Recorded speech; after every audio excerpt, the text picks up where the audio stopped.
बुलढाणा जिल्ह्यात मेहकर नावाचं तालुका आहे. त्या तालुक्यात लता भगवान करे नावाची एक माऊली आहे. साधारण 65 वर्ष वय आहे तिचं. 3 मुली होत्या. 70चा नवरा.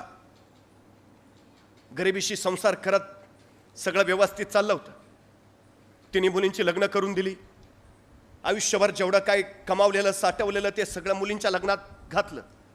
आता दोघं नवरा बायको दुसऱ्याच्या शेतात रोजानी जायचंय. जो काही रोजगार हातावर पडायचा त्याच्यातनं आपली सुखाची मीठ भाकरी खायची. आनंदात चाललं होतं अगदी सगळं. पण अचानक नवऱ्याची तब्येत बिघडली. बायकोला काय करावं कळेना. तिथल्या सरकारी दवाखान्यात घेऊन गेली. सरकारी दवाखान्यात डॉक्टरनी सांगितलं मोठ्या डॉक्टराकडे न्यावं लागेल. काय करावं सुचेना. 4 जणांकडनं शेजाऱ्या पाजाराकडनं पैसे गोळा केले. नवऱ्याला सोबत घेतला आणि बुलढाण्याला गेली. तिथं नवऱ्याला दवाखान्यात दाखवलं.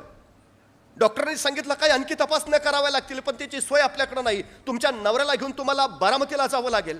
आता मात्र त्या माऊलीच्या पायाखालची जमीन सरकली.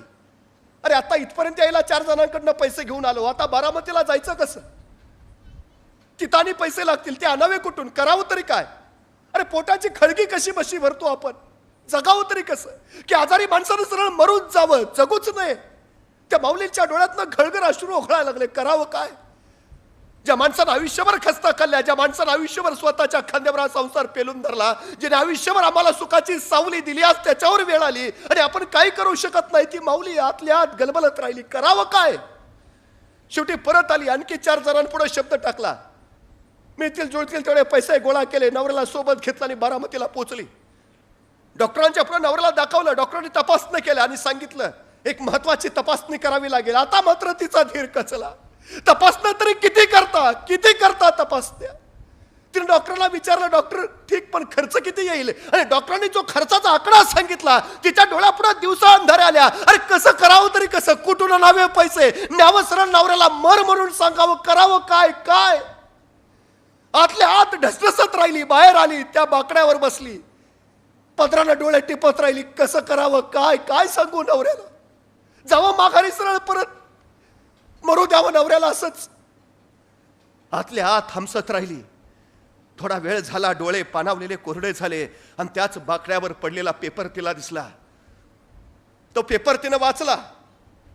मोठ्या ठळक अक्षरात छापलेली बातमी तिच्या नजरेत भरली आणि ती चमकली. बातमी होती बारामती मॅरेथॉनची आणि मॅरेथॉन मध्ये जिंकणाऱ्या स्पर्धकाच्या बक्षिसाची. त्या बक्षिसाच्या आकड्यावर तिची नजर फिरवली आणि त्याच्या डोक्यात झणकन कल्पना आली. ही बक्षीस जर मी जिंकलं तर माझ्या नवऱ्याची तपासणी होऊन उपचार होईल. बस 65 वर्षाची माऊली तिने निर्णय घेतला नवऱ्याचा जीव वाचवण्यासाठी या बारामती मॅरेथॉन मध्ये भाग घ्यायचा. आणि ती 65 वर्षाची माऊली त्या मॅरेथॉनच्या तिथं पोहोचली. सगळे स्पोर्ट्सचे शूज घालून आलेले, टी-शर्ट घातलेले, रोज धावण्याचा सराव करणारे मॅरेथॉन स्पर्धेला. आणि त्यात ही आली होती 65 वर्षाची लता भगवान करे. नऊवारी नेसलेली, कासोटा घातलेली, अनवाणी पायाची. संयोजकांना सांगते मला स्पर्धेत भाग घ्यायचा आहे, मला पळू द्या. चकित होऊन सगळे बघायला लागले. ती सांगायला लागली माझा नवरा दवाखान्यात आहे, त्याला वाचवायचं असेल तर पळण्याशिवाय पर्याय नाही, मला कृपा करून पळू द्या. संयोजकाने तिला भाग घेऊ दिला आणि 65 वर्षाची माऊली त्या स्पर्धेला तयार झाली.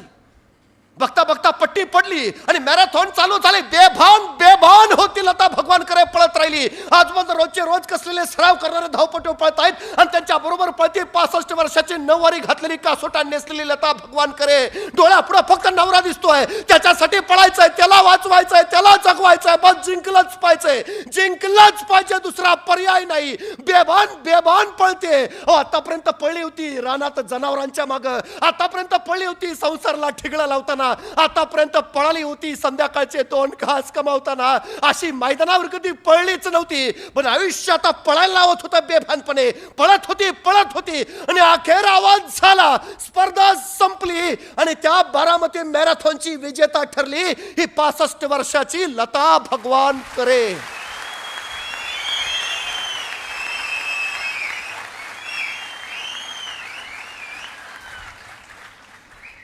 वय वर्ष 65.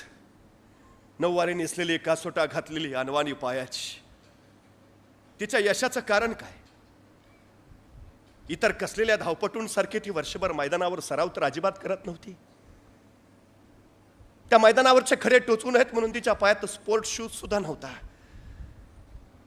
साडीचा कासोटा पायात अडकून आपण पडू की काय अशी भीती सुद्धा तिला वाटली नाही. रोजच्या रोज कसलेले सराव करणाऱ्या धावपटूंच्या तुलनेत आपण टिकू शकू का हा प्रश्नही तिच्या मनात आला नाही. आपण आधी कसेच पळलो नव्हतो हेही तिला पळताना आठवलं नाही. तिला फक्त आठवत होता नवरा, तिला फक्त आठवत होता त्याचा आजार, आणि तिला फक्त आठवत होता माझा नवरा जगवायचा आहे एवढाच विचार बस. जिंकण्याची तिची तीव्रता एवढी प्रचंड होती ना, ती तीव्रताच तिला यश देऊन गेली. तुमची जिंकण्याची तीव्रता किती आहे याच्यावर तुमचं यश अवलंबून आहे. किती तीव्रतेने वाटतं तुम्हाला.